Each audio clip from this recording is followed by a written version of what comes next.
Hello there, welcome to the Football Bloc. My name is Brandon, and today we're going to talk about match day 2 of Euro 2020. If that sounds interesting, let's get right into it. One step beyond.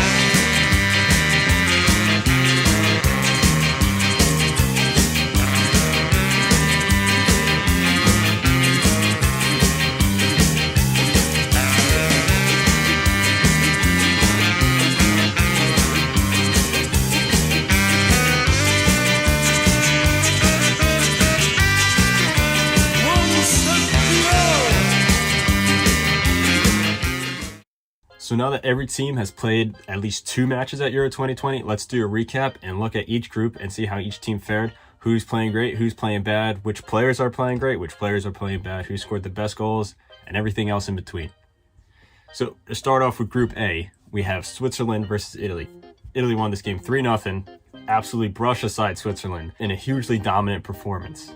Now, if you remember my prediction video, I expected Italy to be good, but I did not expect them to be this good, as they have easily been the best team in the tournament so far, in my opinion. The Italian team is extremely well-rounded. Everything from the defense, the midfield, to the attack, and the goalkeeper, everything looks perfect. Locatelli got 2 goals on the night.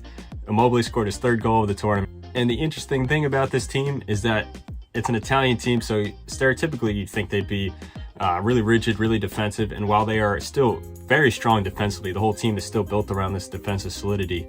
They aren't afraid to go forward. They aren't afraid to attack you, to pressure you, to steal the ball back immediately after losing it, and they really choke the opponent. As we've already seen, in just 2 games, they've scored 6 goals.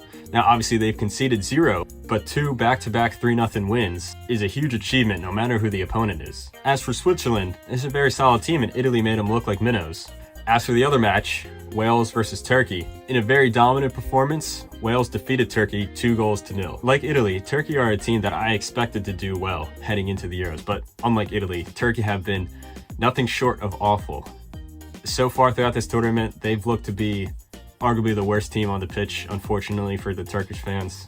Now, Wales is a team that started off with a 1-1 draw versus Switzerland, and I personally think they're a little lucky to get a draw because I thought that Switzerland controlled the game, they just were not clinical. But in this game, Wales clearly the better side against this struggling Turkish team. Even though Gareth Bale missed a penalty, he still had a great game, 2 wonderful assists. Now, me and a lot of other people expected this Turkish team to somewhat be like a dark horse, or to, at least make it out of the group. But just like everyone else, I am very perplexed to why they haven't. I don't know what happened. They have the players, they did great in qualifying, but at this tournament, everything just fell apart. And now with these results, Italy punched their ticket into the knockout stage, becoming the first team to do so. It looks like both Wales and Switzerland have a good chance of making it through, and Turkey are pretty much out of the tournament. Now on to Group B, we start off with Denmark versus Belgium. Belgium came away with a 2-1 win over Denmark, where they had to actually come from behind. And I'm sure for most of us, this game was a very painful game to watch, as I'm sure we were all rooting for Denmark considering what happened to Christian Eriksen in their previous match. And after the 2nd minute, Yusuf Poulsen scored for Denmark and everything was looking good. Denmark was playing well, even without Christian Eriksen. They looked strong in defense, they were dangerous in attack, but then Kevin De Bruyne got subbed on for Belgium and completely changed the game. Now, Belgium in the first half weren't exactly bad, but Denmark were clearly the better team.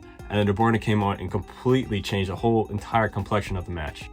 With a wonderful assist and an even better goal, Belgium were able to come away with a win. And with a team like this that's full of superstars, this is what you expect them to do, even if the total performance of the team wasn't that great overall. Now in the other match, Finland versus Russia, Russia came away with a 1-0 win.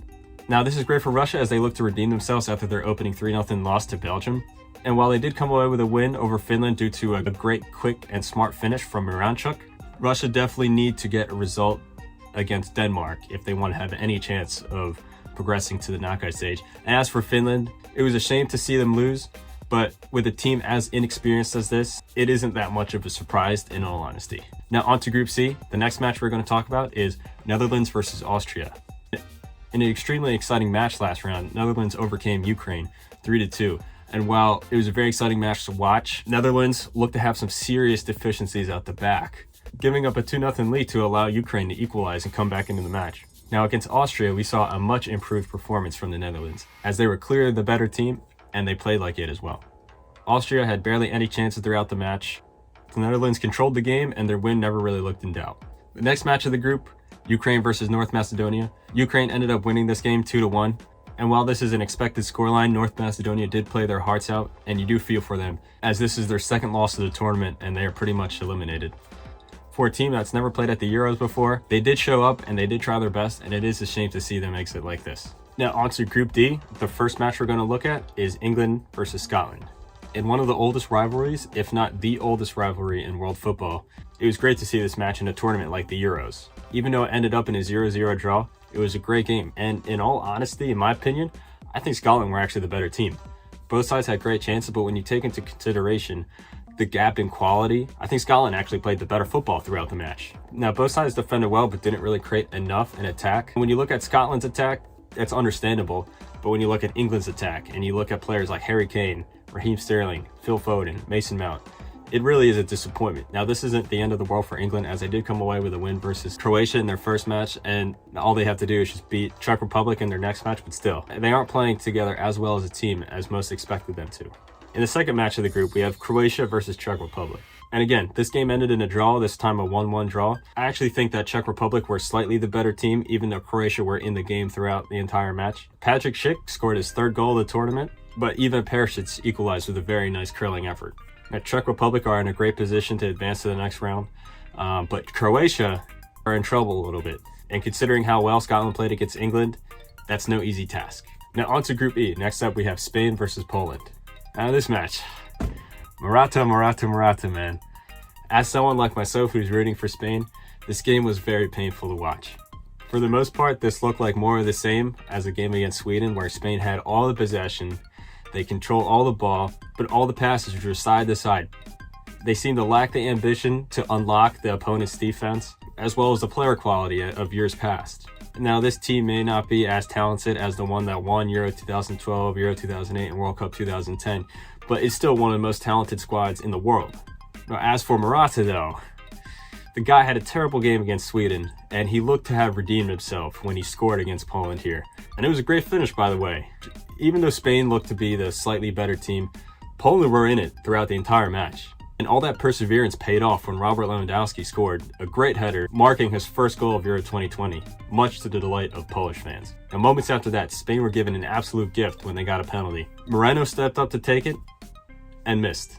Even though he missed, the ball cannoned off the post and fell right to Morata. All he had to do was steer it into the net and score his second goal of the tournament and put Spain 2 up, but then he missed. One of the worst misses of the tournament we've seen so far. Spain didn't really have many chances after that, and the game just finished 1-1. 2 matches into the tournament, and Spain only have 2 points. While I do think Spain will eventually make it out of the group, their chances of winning this tournament or going far do not look very strong. Poland, on the other hand, this is a great result for them.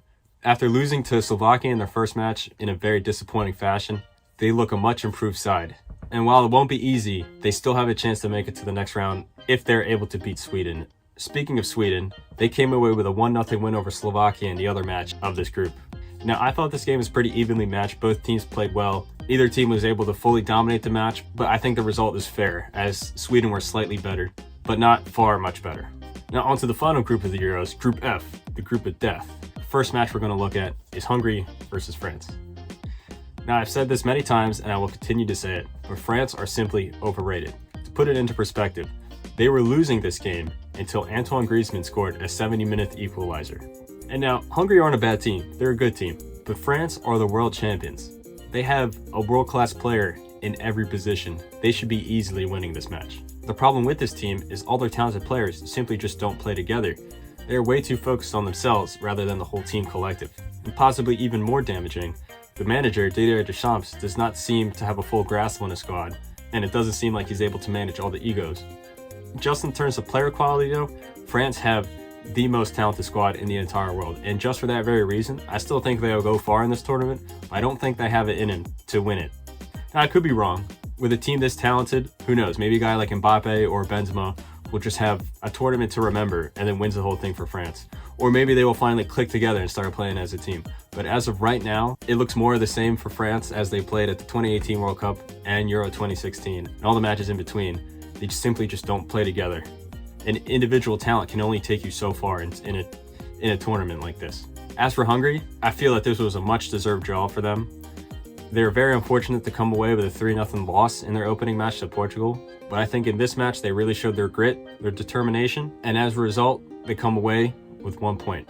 Now, unless they somehow beat Germany in the next match, their chances of advancing to the next round look very slim. But to be perfectly honest, no one really expected them to advance to the next round anyway. And unfortunately for them, they are drawn into a group with 3 absolutely world-class teams in Portugal, Germany, and France.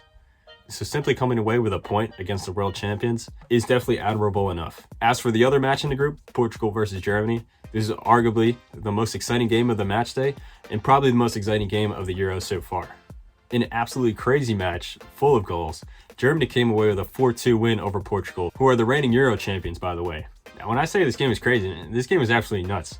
I mean, Germany dominated the opening 20 minutes, but with a quick counterattack, Bernardo Silva completely opened up the German defense with just one pass, and then Ronaldo scored his 3rd goal of this Euro so far. And then from there on, I thought Portugal would just go stronger and stronger and then just dominate the rest of the game. But Germany fought back, and in the span of 3 minutes, Germany scored 2 goals, both own goals, off Portuguese players. Portugal, who have a great defense, just looked completely lost.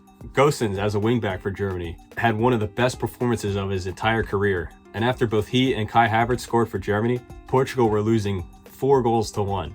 But just when you thought the match was over, Ronaldo came up again with a great assist, and Diogo Jota scored a 2nd for Portugal. Portugal threatened Neuer in goal a few more times afterwards, but the match ended with that scoreline: 4 for Germany, 2 for Portugal. Well, Portugal didn't open the tournament in amazing fashion, at least in terms of performance. I was not expecting them to lose to Germany, especially since Germany lost the previous match against France. Germany going forward were amazing. It looked like the old Germany, the same Germany that beat Brazil 7-1 and beat Portugal 4-0 in the 2014 World Cup. At least in terms of their defense, they still had major holes that Portugal were able to exploit on multiple occasions. Even though their attack looks to be back in prime form, I don't think they'll be able to win this whole tournament because of their defensive frailties. As for Portugal, I don't know what happened, man. I think they maybe just had a bad day at the office or something like that, but they need to have a statement performance against France to regain that reputation as the European champions, as one of the best teams in the world, if they want to be anywhere close to winning this tournament and defending their title. So anyway, guys, thank you so much for watching. This tournament has been great so far. I hope you've been enjoying it just as much as I have.